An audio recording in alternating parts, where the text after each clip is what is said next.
кийизди жасоодо өзгөчө маани беришкен. Кийизди жүндү тандап, атайы арнап, мен балама быйыл ушундай калпак жасап беришим керек деп, мисалы үчүн энеси арнап кийиз жасаган, аны кайра бышырган.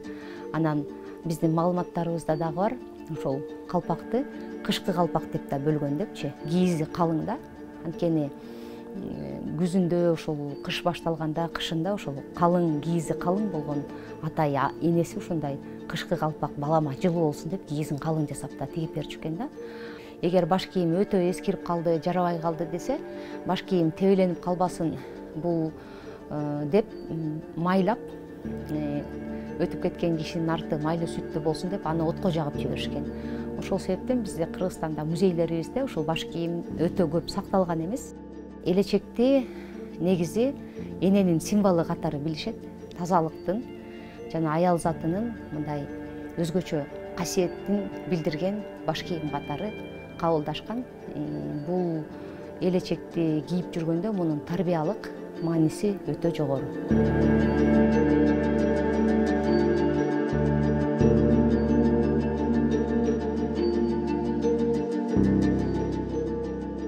Кийин гана Советтер Союзу орноп, колхоздоштуруу мезгили башталганда талаада иштөө кызматына, талаада иштөөгө ылайыктуу кийим кече керек болгондуктан ошол элечек массалык түрдө жок болуп кеткен. Түндүктө элечек деп аталат. Анан түштүктө ошону биз каляк деп атап атабыз. Бул оролушунан айырмасы бар. Мисалы элечек түз оролгон болсо, каляк мына маңдайы оркоюп чыгып турган бул каляк да.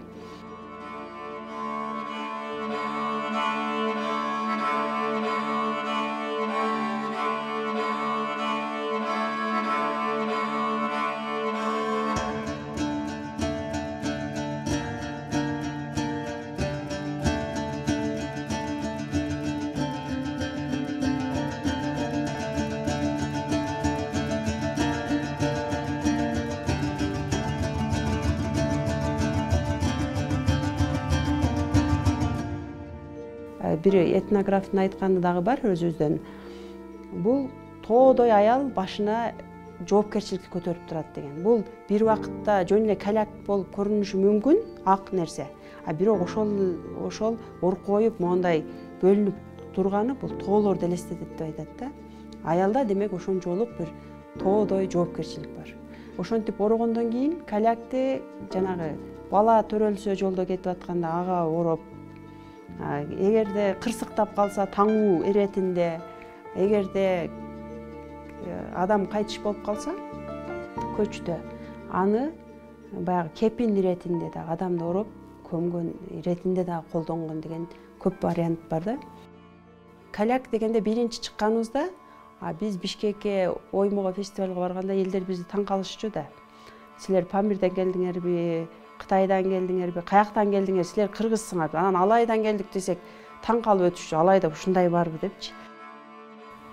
Салттуу кийимдерди жандандыруу бул өтө маанилүү деп эсептейбиз. Себеби улутту улут кылып көрсөткөн тили бар жана экинчиден бул салттуу кийим кечеси.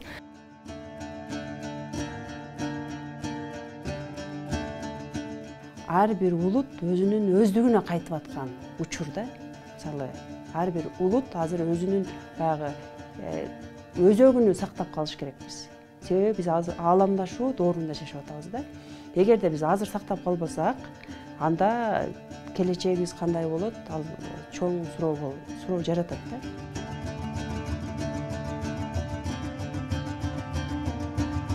Акыркы бир 5 жылда анан азыркы күндөрү жаштардын агылып ушул тармакка кирип атканы бул бизди сүйүндүрөт. Мурас качан мурас болот? Ага биздин көз карашыбыз өзгөрүп, биз аны баалуу дегенде.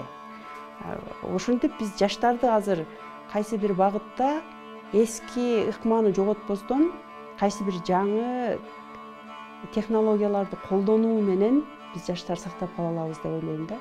Жаштардын дагы мындай көңүлдүү анан бир максаттуу пайдаланышы үчүн биз аларга бир өздөрүнүн ыкмасында дейбизби, өздөрүнүн тилинде дейбизби, ушундай бир подход жасаш керек экенбиз да. Ар бир адамдын өзгөчөлүгү болгон сыяктуу эле кыргыздын дагы бир өзүнүн өзгөчөлүктөрү бар да. Эч кайсы улутка, эч кимге окшобогон өзгөчөлүктөр бар. Биз ошол өзгөчөлүктөрдү кармап калсак, биз канчалык заман өнүкпөсүн, технология өнүкпөсүн, биз ошол калпагыбыз менен, ошол элечегибиз менен, ошол боз үйүбүз, ошол кымызыбыз менен эле биз өзгөчө болуп тура беребиз.